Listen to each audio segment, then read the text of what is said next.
just looking at the world as we live it right now. I'm like, really?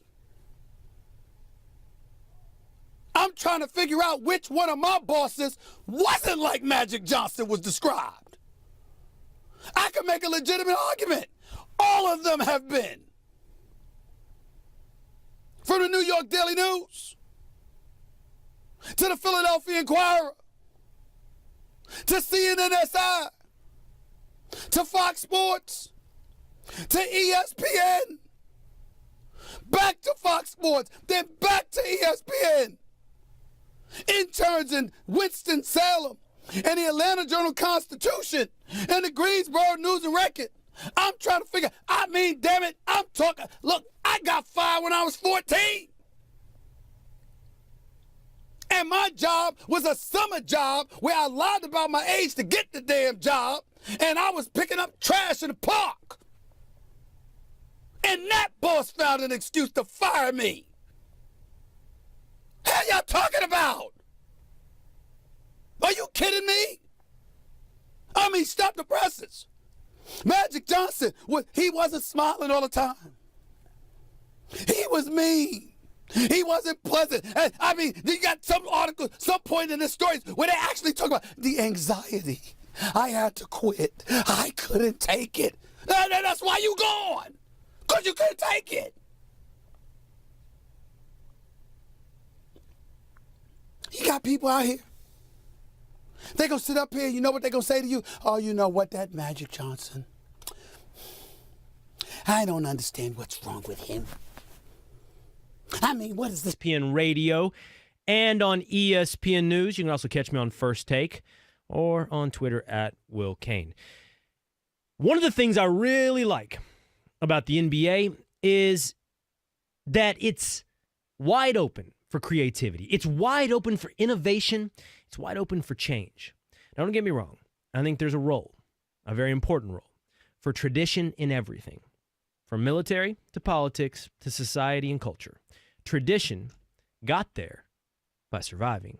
Tradition got there by meaning something. But it doesn't make tradition infallible. It doesn't make tradition perfect. If you can fix something, if you can make it better, well, the entrepreneur in me says, let's do it, man.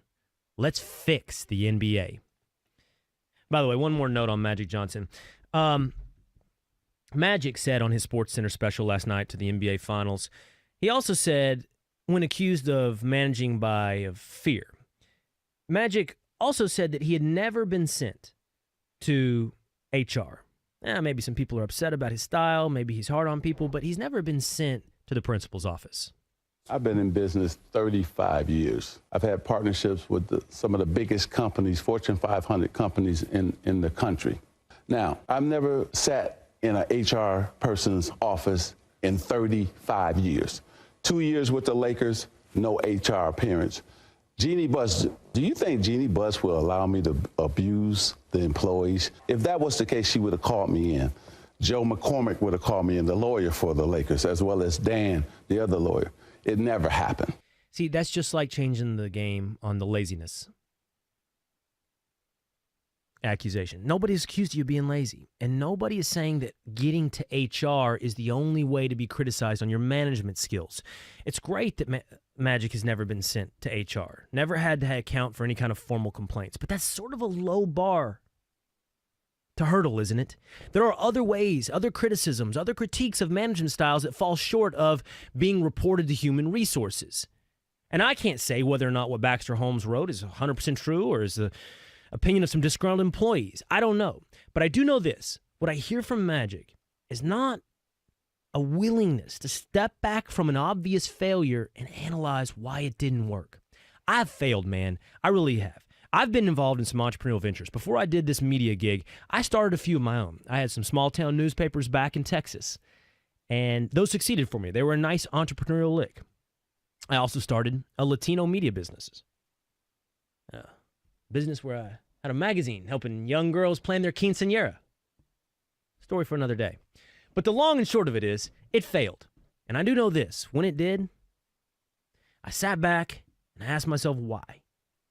I acknowledged that it failed. I acknowledged that it was my failures, and I wanted to know why. And do you know why that was?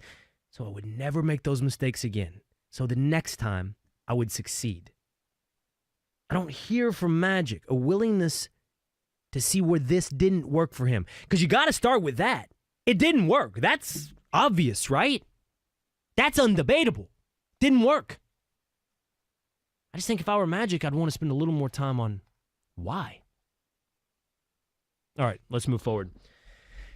Commissioner Adam Silver made an appearance on Get Up this morning, and he talked about some of the ways to improve the NBA. In fact, what he talked about was shortening the monotonous, meaningless in many ways, regular season, and instead adding a mid-season NBA Cup, a one-and-done tournament. I am in. Give me this tournament. Give me this February madness. Give me this for the NBA. And I'll do you one better. Give me that, and I'll also create for you a postseason NBA tournament for all the teams that fail to make the playoffs, all the teams that go into the lottery. And they're going to play to see who gets the rights to Zion Williamson. They're going to play for the first pick in the NBA draft. Stick around. It's Will Kane.